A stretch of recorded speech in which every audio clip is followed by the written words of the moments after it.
Whoa, good morning, ladies and gentlemen. My name is Big Six Simpson. Sorry for the grainy feed. We're out here in Africa. 7 years of Africa sideways. I've been doing this, testing the best and some of the worst cars in South Africa, getting into hot water, getting into great waters.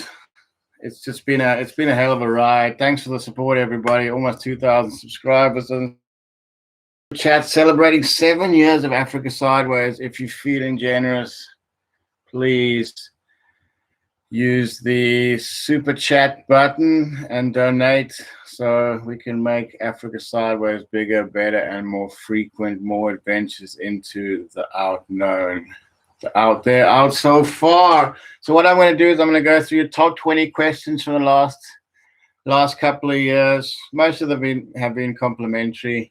Had a few sticklers. Johan Peters, this one's for you. But nothing too saucy. It's been a hell of a ride. So let's start off with my name, Big Six Simpson. Where does this name Big Six Simpson come from? Well, it's a cricketing term. You can't give yourself the nickname. Somebody gave it for me because the one day I hit 2 sixes out of the park, out of the ground, into Elephant's Man Corner. And from that day on, my mate Blaine Mills, one of the original presenters in Africa Sideways, called me Big Six Simpson. Ha ha ha ha. So there you go. Kind of stuck. That was from Tanya van Logernberg. I think she might be a subscriber. And that was from the X Trail video that's doing really well when I reviewed my own X Trail, the T31 model, getting thousands of hits, and it's a bit saucy, it's a bit racy, but that's the way I like it. Another comment on that video was from Oscar Fianco. Sorry if I'm mispronouncing your name. Another one of my subscribers. Do you still have the X Trail? I do indeed. I've had it probably for about 5 years. Probably done about 30,000 kilometers of off-roading on it. Some of it very, very serious, where a car with only low range and big tires could go. But besides the clutch going and having to redo the suspension, it just laps it all up, ladies and gentlemen, to be quite honest. Well, definitely the best Nissan made in the last 10, 15 years. The new Nissans are a little bit softer, but if you go for the T31, it's got the electronic center diff, and it gets you most places. Oscar's asking what modifications. The only modifications I did was putting on bigger tires instead of 225/70 on a 16-inch rim. Made all the difference. Instead of all-terrain tires on a 16-inch rim can really change a standard soft road into fairly capable. And if you put a 60 mil lift, a 40 mil lift on that, and if you want to get really fancy, put a new suspension on, it'll get most places you need to go. What I found is the more off-road ready your car is, the more difficult the tracks is. So the more likelihood there is of you doing some damage to your vehicle. Also, there's more challenge if you actually have to tip. I was in the Raptor last weekend, and I could basically get through grade 4. It was only on grade 5 I had to really think about it. So it actually makes sometimes off-roading more exciting if your car's not super, super capable. That's something to bear in mind. So if you're looking for one of the best, in terms of the best soft roaders, I had a lot of interest in that video, the best soft roaders. And I still maintain the T31 Nissan X-Trail's right up there. Mainly the Japanese brands are holding fort in the soft roader department with decent off-road ability. You can't really talk about soft roaders without the Vitara, but that's got low range, so it's not quite in there. But anyway, watch the video. I've got all my videos in my video section, probably on about 130 now. So yeah, I've been a busy little boy. Moving swiftly on, more questions about the X-Trail. It's a sexy Xy, so what do you expect? Nathan O'Neill, good video, boss. Well, I couldn't agree with you more. What type of transmission do you have on the X-Trail, and what are your thoughts on the CVT, on the T31? I went for the manual, 6-speed manual. It's a very, very good gearbox. It's economical on the highway, but it's still, the first gear is almost a dynamic first gear where I can just put that into with the E diff on, put it in first gear, and it will just climb slowly up like an 80 series Land Cruiser. Sure, ground clearance is a bit of an issue, but hey, that's why you get a new oil sump. I would put a bash plate on it. I already did the oil sump in, so, but that was with some vigorous driving, if you know what I mean. And in terms of the CVT, I wouldn't go for the older CVTs. They're very unreliable, especially in the X-Trail, especially if you're planning to go off-roading, because that puts a lot of pressure in towing. If you got planning to do towing and off-roading, get the manual X-Trail. You can't go wrong with that whatsoever. And if you got something to say, number 3, talking about the Goodyear Wrangler road trip. That was an excellent road trip. When I was on the outers with the manufacturer, I was a bit of a naughty boy. I got a little bit racy with the one Pajero review, and everybody went a bit quiet on me for a while. So I took my own car on a 4,000 kilometer road trip around South Africa, went to New Bethesda, Drakensberg, Graaff-Reinet. Really got to know the Goodyear Wrangler tires, which I put on it at the start of the trip. But old Shagadan, sure, some of these names. Hi, I came across your channel looking for an XL 231. Is yours manual or automatic? Thanks. I think, didn't I just cover the question here? 2 people asking about manual versus automatic. Well, see the previous answer, buddy. Go for the manual. Do not touch the auto with the proverbial barge pole. And then back to the top 10 soft roaders that can actually off-road. Thomas Roman, what do you think of the first generation Kia Sorento as a soft off-roader? Well, I did kind of look at that because I think it's got low range. The first Kia Sorento, it might be body on frame, but in terms of the traction, wasn't that great. And Kia is not really known for their 4x4s, more their small cars. So I would tend to stay clear of that. Looking for a soft roader, T31 X-Trail. The old RAV4s were good. The Vitara. Suzuki Jimny if you're feeling saucy. Anyway, go watch the video. It's all there. Number 5, Jess Hobson was watching the Isuzu MUX 4x2 video at Elgin 4x4 Club. She wants to know, how does it perform going up steep and wet, muddy hills? Does it perform better? It was doing very well on the 4x2 track until I kind of like, I blame it on the GPS. The problem with GPS is when you're off-roading is you'll see a track that's on the GPS and think, oh, it's on the GPS. It must be possible, all good. If it's on, they wouldn't put why would a hardcore track even be featured on a GPS system? But that's got me into trouble once or twice, and it did with a 4x2. I was at Elgin 4x4 and was going along and started going down, and it turned into grade 5, grade 6 off-road. We need 37 mud terrains, 4.5-inch lips. So I tried to reverse, but there was no weight on the back tires, and it just started spinning, and I had to call. So I had to come tow me out. So 4x2, sometimes going uphill and stuff like that, you can do well. But if you have to turn around or you get in a bit of trouble, that's when you get caught with your pants down with a 4x2. So if you plan to do any serious 4x4, just get the 4x4. It's only 90,000 more, 60,000 more on the MUX. So that's definitely the way to go, Jess. And moving on to number 6 question. I had a lot of good feedback from the Overlanding with Paul interview. He's a wealth of knowledge, old Paul. I've done some more stuff with him, hoping to get that out in the coming future. One of the finest overlanding minds in the game. But Dacia Project wants to know, BFG KO2s versus Cooper SD Max in wet conditions. What do you prefer? Well, I was driving the Raptor this weekend with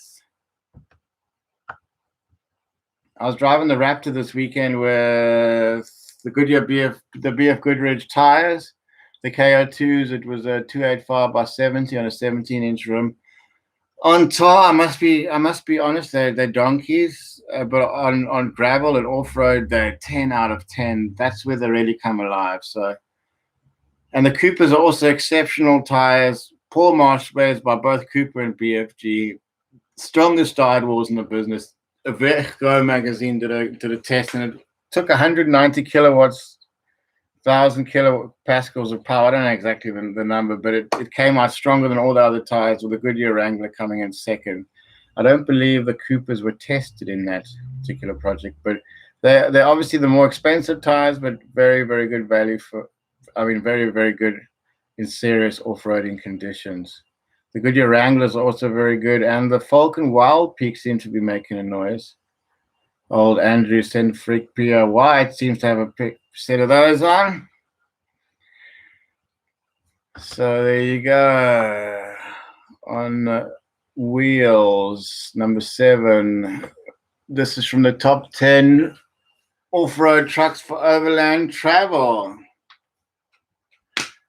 A lot of contention in this video, I tell you. A lot of people got their own opinions. Obviously, they're going to have their own opinions. So, old On Wheels wants to know, what about the 110 Parenti with an Isuzu 3.9-liter diesel engine, mechanical injection pump, or the 310 6x6 version? They're very reliable engines. Blah, blah, blah, blah, blah. I couldn't agree with you more. That's a match made in heaven. You've got the looks and the body of the Defender, and the guts, the reliability of the Japanese Isuzu, who make some of the best diesel engines in the business. Cannot go wrong with that at all. The Parenti, and you can pick them up quite cheaply in Australia. You can get them probably under 200,000 Rand, probably $18,000-$19,000. So, and it's not every Tom, Dick, and Harry's going to have that. It is quite a rugged sort of military spec vehicle, so it's not going to be your daily driver. But if you look at the 6x6, you could put a camper on the back. There's really a lot you can do with that. Moving on, David Crooks says, good result for the Troopy. My one has been fantastic with the 1.8Z engine. Well, thank you, Mr. Crooks, and thanks for Mr. Cooks, David Cooks, thanks for your subscribing, kind sir. Anybody with a Troopy is a cool dude in my book.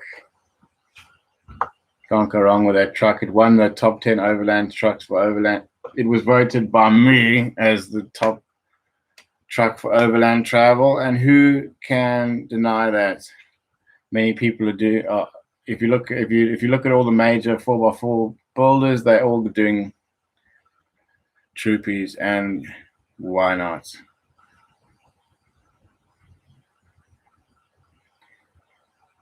And then we have BMA Getla. Jeez, okay, another subscriber. He says, you have a Defender. This is now from the top 10 overland, same list, the top 10 trucks for overland travel. It's getting good hits. Thanks for all the support. Why is there a Defender on the list and no Hilux? That's a very good question. Well, because the Hilux can't really handle the payload of a Land Cruiser, and I wanted to put it high up on my top 10 overlanding trucks on a 10K budget. So as a result, it didn't make that particular list.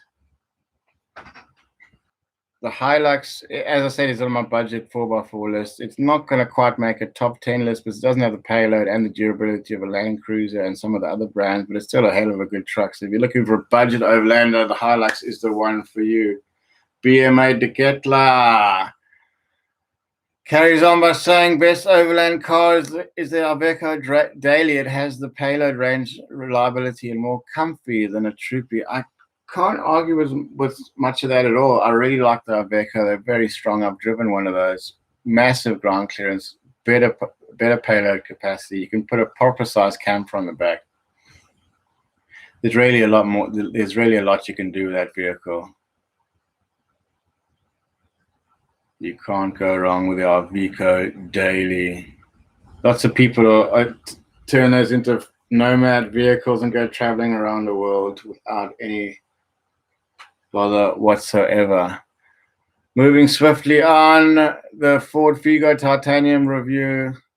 Pumza wants to know what's the performance on a steep hill. Well, you put a 1.5 liter in a tiny car, you're going to get very, very good performance. In fact, so good at performance, I got a speeding fine in the Figo, one of the few speeding fines I've ever got. So it's ironic that one of the slowest cars I've ever driven threw up the speeding fine.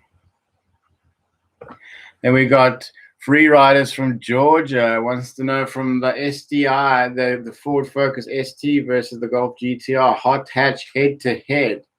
Does the ST have an aftermarket intake, or does it really sound? It doesn't sound stock to him. Well, it is stock. In fact, Ford play around with the audio as well, so they really enhance the audio note of their cars. So it's not all pure, real grunts and growls. Some of it is synthetically enhanced, which is cool for me because I just love the sound of the Ford Focus ST and the RS. They are just engines from another planet. Moving on to the Volkswagen Amarok video where I took that into the clouds, to the top of one of the tallest mountains in South Africa, Matruisburg. Had the V6 and it just sailed up there. So no worries. I'm Fijian. Well, I want to go to Fiji sometime. We go wheeling, buddy. Hey, bro, that's amazing what you did with the highway terrain tires. Did you pressure down your tires before descending the track? Took one of those for a test drive with a cousin for a lifelong Hilux guy, and I have to say that I'm going to make the switch to the Amarok V6. Beautiful scenery you got there in SA. Greetings from Fiji, bro. Well, greetings to you from Fiji, man, and thanks for subscribing and thanks for the support. Yeah, the Amarok got up very, very easy. I hardly had to put the diff lock in. It doesn't have low range, but it's got 10 gears and a crawler gear, so it gets away with not having a low range. I think you only really get in a problem with a low range if you're planning on towing and doing a lot of slow four-wheel drive action type wheeling. But for most people, they're not going to do that. Amarok, it really sounds good. It feels solid, and it just goes like a steam train. But those low-profile tires aren't great. The first thing I do is put a set of BFGs or Coopers or Wranglers on there. That's for sure, man. So no worries. I'm Fijian. I'm loving your name, dude. And then moving swiftly on to the Ford Ranger review, Nathan Hatch from the US of A. This one did about 40,000 hits. Talking about the Ranger, this is exactly what I'm looking for in a truck, and I'm ready to buy. Why Ford hasn't released it in America? Well, they recently had. This is from 3 years ago. I'm looking at a new stripped-down F-150 cab. I love the aluminum body and steel frame. Blah, blah, blah. But they don't offer it in diesel manual. That's the problem with America.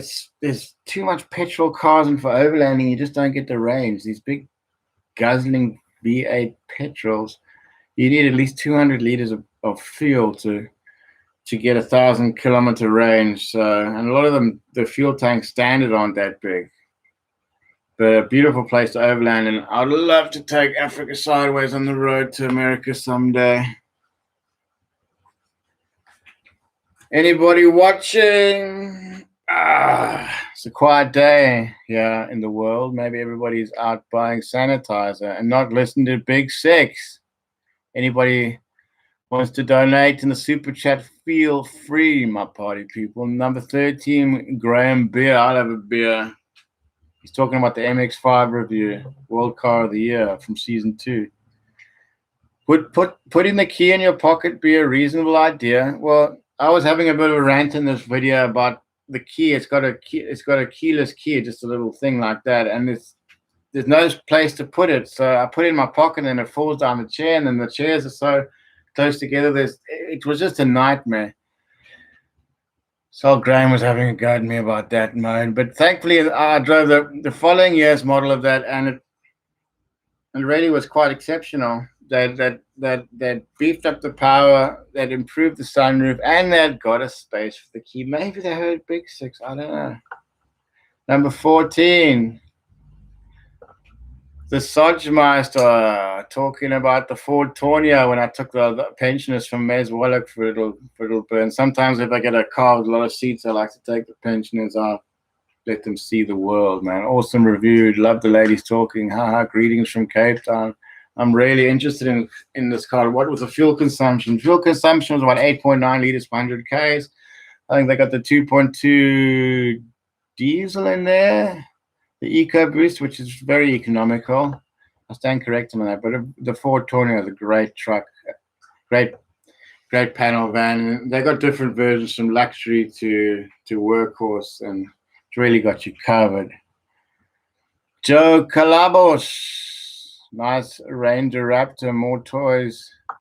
Talking about the Ranger Raptor review, nice Ranger Raptor, more toys, but more things to go wrong. That is correct. There's a lot more electronics on the Ranger Raptor now, and with 2 twin turbos, there is a little bit more margin for error. But having said that, that engine pulls beautifully, both on the highway and off-road. Off-road, actually, it's at its home off-road, that engine. Would I like to see a V8 version? You damn right, my friend. And it's going to come. If enough people buy the Raptor, it's going to come. Now we're talking about Land Rover rolling on a dangerous hill. When we went hood and clip last week, there was a Land Rover ahead of us that fell on its side. Now Kelly Drolet thinks he has the answer with the hand strap, ratchet straps, and all the people there. Surely you could muscle it over the car back onto its feet. Well, we tried that. We had 6 people pushing the car, and it just wasn't coming. But the problem is they were using the car was here, and they were all back on its wheels, theoretically speaking. But don't quote me on that. Number 17, how to tell a fake Ranger Raptor from a real deal. One of my subscribers from the last year, Charlie Skeen, thinks I'm a snob. Well, you might be right about that, dude. Thanks for your support. I just don't like these clowns going around in these standard Rangers and putting Raptor stickers on and making themselves look like a fool. It's just not worth it. Just get a normal. If you could rather spend the money and put decent tires in your standard Raptor, if you can't afford a Ranger Raptor. But the Ranger Raptor it's so good, it's worth the extra money. And then getting on to more Paul Marsh feedback. Nalin Fernando is a subscriber for 5 months. Seriously, you're a walking knowledge base, Paul Marsh. Great video. He is indeed the Oakenbang, one of the busiest men in overlanding. And then Ulrich Munstermann said he basically sums up what one of the key things that Paul Marsh said. If you walk away from your vehicle and take one thing, your hard drive with your photographs, that's it. The rest you can replace. So true. Thanks for sharing this truly inspirational interview with a legend. And then Greg O'Brien, the farmer from the UK, a long-time subscriber of mine. Like the Mercedes X-Class off-road test. Love the honesty the Merc guy has. Well, the Merc guy was actually a journalist, Olva in Fulham, a very cool dude, the Green General. One of the best riders out of Pietermaritzburg. It's nice collaborating with him. He's the man. And then finally, Vince Rossini commenting on my VW Tiggo and R-Line review. Great work, buddy. Tell it like it is. Drive it like you stole it. I'll pick up my R-Line petrol tomorrow. Can't wait. That's what Africa Sideways does. It gets people out there buying cars, driving cars, and having fun. So thanks for all your support. And thanks to Andrew Salomon. Not Solomon, Salomon, AK Rhino 1. Thanks for all the adventures, dude. And thanks to everybody. Increase the peace. Donate where you can. And we'll catch you next time on Africa Sideways.